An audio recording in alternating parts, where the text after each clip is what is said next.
Welcome to Our Girl Relationships. On this channel, we discuss day-to-day problems people face in their lives. Let's start with the video. Me and my now fiancé have lived in this house and neighborhood for a few months now. I have a 1-year-old son myself, so I know how kids can be. However, my neighbors have 3 children, a 9, 12, and a 14-year-old. All of them are boys. At first, they weren't too much trouble. I would just see them running around, throwing sticks, riding scooters across the street. But as of recently, they've started getting a lot closer to my property. This all started with the oldest one throwing various trash into our yard that my fiancé would continually have to pick up. Then all 3 kids started digging holes in our yard, banging on our door, and I even caught them trying to lockpick my front door with a bobby pin. This has happened 4 to 5 times already. Of course, I brought this up with their mother, who's done very little about it. They seem to have very little supervision, and apparently Child Protective Services had already been called numerous times because of how often they seem to be left alone. I warned the mother that we have 2 big dogs whose sole purpose was to protect against intruders. So if their son happens to actually get into my house, they would probably end up hurt.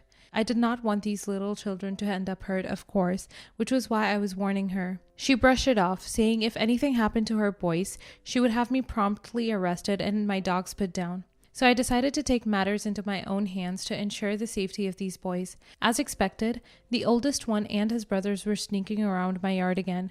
I waited until they got closer to the front door. When the second youngest opened the door, I said a command to my dogs and they ran out immediately, barking and growling. All the boys screamed and started yelling. They ran and ran all the way until they got to their house, getting wet by the lawn sprinklers on the way. I called my dogs back. They stopped at the end of the lawn like I trained them to. We didn't hear much for a few days. Their mother and the police came knocking at the door. She said some stuff about how my dogs bit her child and I was a danger to the neighbors, but I showed the security footage from my camera to the police and it pretty much died down from there. She's still trying to keep the case open, but I feel like I've done little to no wrong here. Her boys don't bother us and the children aren't hurt and we're never going to be. Am I the a-hole? Edit. I did tell the police that they were attempting to break into my house. It was obvious from the video too. I just decided not to press charges, considering the only reason they're acting like this is because they have a neglectful mother. From your comments, I've decided to do all I can to get those boys out of there. For those who are saying my dogs are aggressive, Maybelle can't sleep unless she chews on her stuffy repeatedly and Robbie is scared of spoons. Oh my god, you let your trained dogs out into your own yard? What a criminal. And you let them bark at your children? You're just a monster, aren't you? And security footage? So you admit to recording young boys without their knowledge? Predator. Yeah, it wouldn't be the first time a dog was hurt because a neighbor didn't like them. I wouldn't put it past her to throw poisoned meat into the garden or something, not the a-hole. I had a beautiful Norwegian elk hound when I was a kid. She never left our fenced-in backyard, but she would bark if the neighbors got too close to the fence. I came home from school one day to find her in the backyard. She hated being inside when it was cool out, dying with a pool of antifreeze next to her. Considering my parents kept her chained to the doghouse when we were gone, I know this was the 80s and their rule. I would never leave one of my dogs outside unattended. There's no way she could have gotten into something. Someone purposefully poisoned her, but we had no way to prove who it was. Although we suspected the neighbor since he never liked my parents. It's horrible what some people do. Not the a-hole. They were trespassing and harassing you. The mother is useless. Now you should take the footage back to the police and say you'd like to press charges for breaking and entering and trespassing, etc. No way should those kids get away with it scot-free. Just like a post from a couple of days ago where the original poster took a ball that had been thrown at his child by a bully and punted it into a neighbor's yard. This was an object lesson. Those kids need a wake-up call. What you did got their attention, but most certainly didn't damage them in any way. This is another example of how some people expect the village to raise their children until the village isn't putting up with their crap anymore. Not the a-hole. These children need to learn real-life consequences of what they're doing before they do it to someone's house or yard that may be the type to shoot first. You just parented them more than their mother, obviously. Keep the cameras up, keep documenting them intruding on your property. For the sake of this case, I would just call the cops anytime they're trespassing to have it documented formally now and continue to do so. Also, good doggies, buy them a big bone from me. Next story. My Jack 10 is very quiet. He likes to read. He likes the quiet. He likes bright visuals and museums. He didn't speak for a long time. He loves to learn and he's got a tiny group of friends, but he's happy and always looking for more. Jack is autistic and doesn't like much noise. Jack met James at the playground we go to. James is deaf and he got a serious case of helicopter mom. They waved and talked and ran around before we left, and we've been almost every day since they've seen each other. Because James is deaf and isn't extremely loud and understands that about Jack, they've become very good friends. Jack came to the conclusion that James can read and write like him, and so he got a little pen and notebook and he had me put him on YouTube so that he could try and learn some sign language. Friend, play, run, would you like to go with me to hello, and other friendly things, and now they're best friends. Jack recently had the idea that because James can't hear, they have to do things with seeing. We live near a big, beautiful aquarium, and Jack had the idea that we could all go together. Me and my husband would be with James's parents, and they could be actual friends outside the playground setting. I approached James's mother to ask them yesterday, and she informed me that she didn't want the boys to get too close because James is deaf and they don't want to make him too many friends that aren't because he's already at a disadvantage and doesn't want him to be left out. I informed her that her son would be going to public school and entering the world. He'd have to get used to being deaf and having all sorts of friends, and all she was doing was pushing away the friends that he could be making and being selfish while not looking after what her son wanted. I don't know what exactly happened, but I got a call last night from James's father while James screaming in the background, and everything has been set up. We're going with him and his wife, stepmom, on Friday and calling it a day. We all wear masks and have a nice outing, and it's all completely fine. The boys are both extremely excited to go together. I saw his mom at the playground this morning and she was quite aggressive, telling me I should have never set up the play date and involving her ex-husband.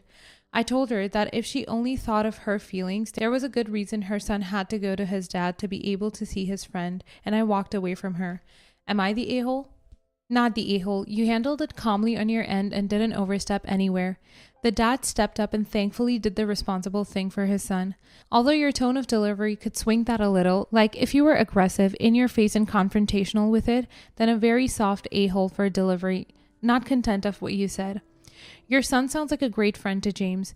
The fact Jack wanted to learn a sign language to communicate better and suggested ideas for activities they could both enjoy equally is amazing. James's dad called you to set up the play date. His mom sounds like she has some control issues. Sheltering will hold James back and likely disadvantage him for more, which is a real shame. Parents don't like to hear that they might not be doing what's best for their kids, but sometimes they really aren't. Not the a-hole, and also you're raising a wonderful kid. I don't claim to understand much about the difficulties that deaf and hard of hearing people might run into, but I have a couple of deaf friends who've told me about issues they had with overprotective parents like this when they were young. They had such a hard time opening up with me and becoming friends with me because they just weren't used to it without their parents' interference. Keep in mind, deaf culture may be very different from hearing culture you and I might be used to. Try to be patient as your child may begin to navigate two different cultures in close proximity. I'm the parent of a deaf child. Wanting him to have deaf friends makes sense. Not wanting him to have hearing friends doesn't. My son went to a school for the deaf from kindergarten through 8th grade. He switched to public school in high school because he wanted to attend a mainstream college and thinks our high-scoring public schools will prepare him better, and he wanted to go to the same school as his siblings. He is profoundly deaf and communicates in ASL, but he has deaf friends and hearing friends. He plays sports for his high school with hearing kids and skateboards with another group of hearing friends. He still has friends from his old school and got together with a couple a few weeks ago. There's nothing wrong with interacting with both. He'll need to be able to do that in order to function in society. Not the a-hole. A kid is a kid with a disability or not. They deserve the same chance at being a kid with friends as any other, and I applaud you for making your child have a normal childhood and for reaching out to his child's other parent and helping him to have a semblance of a childhood as well. That is true parenting. Next story. I'm 17 female and my parents are separated. My dad lives in another country, so I don't see him much except for holidays. He lives in Germany with my stepmom and 9-year-old sister. I don't like my stepmom at all, mainly because of her parenting style. She's a complete helicopter parent. I don't think my sister has ever actually been out of an adult side in her life. She's never just played outside with her friends or anything. And the most annoying thing for me is that she's never eaten a hot meal. Like it's cold being served to her, and the reasoning is it might burn her mouth. She's also never stayed up past 7 p.m. Things that apply to my sister also apply to me. When I'm with my dads, I'm usually there for 2+ weeks at a time. And in that entire time, I don't eat anything hot and I'm pretty much confined to my room, which has a bed and that's it, after 7. I can live having to stay in my room, but not with being fed cold food. I have avoidant restrictive food intake disorder and an already limited diet. I can barely stomach food warm, let alone cold. Yesterday, my dad rang me about booking flights for this summer and I said no. He tried to guilt me into going and I said I'm not going unless I'm treated like I should be. I told him I will not be going unless everything I eat is hot and I don't care if it means eating before my sister and that I won't be subjected to her stupid rules anymore. My dad contacted my mom and my mom said I was an a-hole to act so spoiled. Am I the a-hole? Not the a-hole. While cold pizza is food of the gods, every meal for 2 weeks is torture. Try to work it out so you can spend time with your father, even if you have to warm everything yourself. Are you expected to go to bed at 7 p.m. at age 17? You need to explain to your dad that this is not normal. Also say you'd like to prepare your own food to fit into your dietary requirements. Get your mom to teach you before you go if you don't know how. Explain what you've said here to your mom and get her to back you up when she speaks with your dad. Good luck. Not the a-hole. Have you tried explaining the full situation to your mom? Regardless, your dad is refusing to compromise and his rules will mean that it is not a viable place for you to stay. There are plenty of ways to manage this, like letting you cook your own meals as you're 17. But if he's not willing to compromise, then you're not willing to put yourself in a miserable position.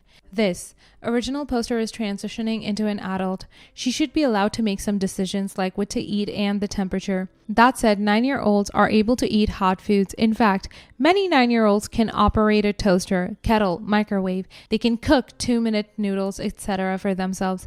Stepmom is abusing her child. Food is such an integral part of most people's lives, but stepsis may grow up to be on the fringes, not knowing the rules that everyone else knew by 9. Not the a-hole. Your stepmom is an abusive control freak. Being safe has nothing to do with it. She gets off on making people she has power over miserable and your dad enables her. Her rules are abusive as hell for a 9-year-old as well. The 9-year-old will never be a functioning adult. She's missed many crucial development milestones. Watch that you don't get shoved into the caretaker role for her in the next 10 years. I would never go back. Yes. Why has no one talked about this? The issue is that the child is not being treated like a child, not allowed to play with friends, eat quality food, etc. Original poster has nothing in the room but a bed and is made up to be in his room at 7 p.m. This is all pretty messed up. You're an adult at 18. You just don't go. You have a right to choose. Not the a-hole. I'm concerned for the 9-year-old's awful living situation, though, which does sound so controlled. It's going to mess her up. This is abusive, surely. Next story. Our son just graduated college. He was extremely studious in high school and was able to get a full scholarship to the school of his choice. The college fund we saved for him therefore went untouched. Our daughter is a couple years older than our son. Despite our best efforts, she was never the greatest student. So while she was able to go to college, she received no scholarship money. The college fund we saved for her, which actually amounted to a little more than we saved for our son, covered about half of her tuition, with loans making up the rest. Our son did extremely well in college and graduated with a great job. We therefore decided to gift him his college fund to use as a down payment on a house, and with the stock market's gain over the last 4 years, it's grown quite a bit since he went off to school. Our daughter was furious when she found out that our son's college fund went towards him buying a house. She said that he's already way ahead of her in life since he graduated debt-free with a much better paying job than our daughter's, and it's not fair to put him even further ahead.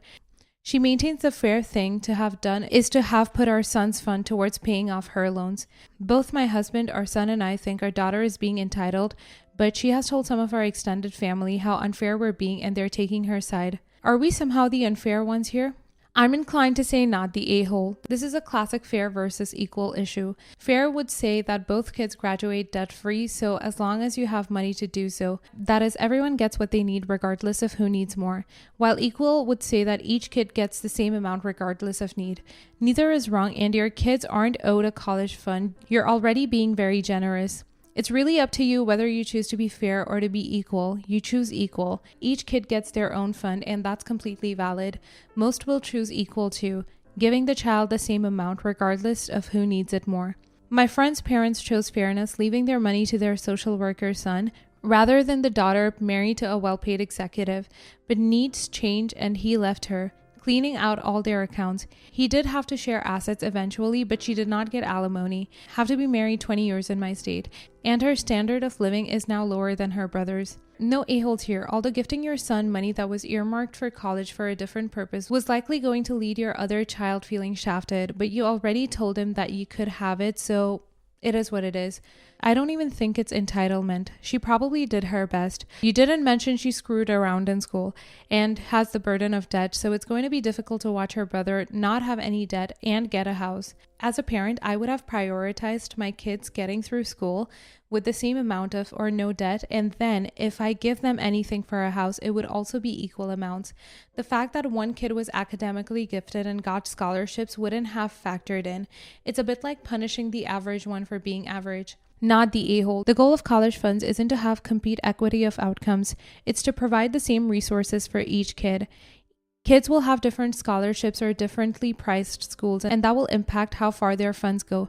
Presumably, you'd do the same for your daughter if the situation was flipped. Exactly. Our son, a top student in high school, chose to go to a very expensive school and, even with scholarships, graduated with $30,000 in loans.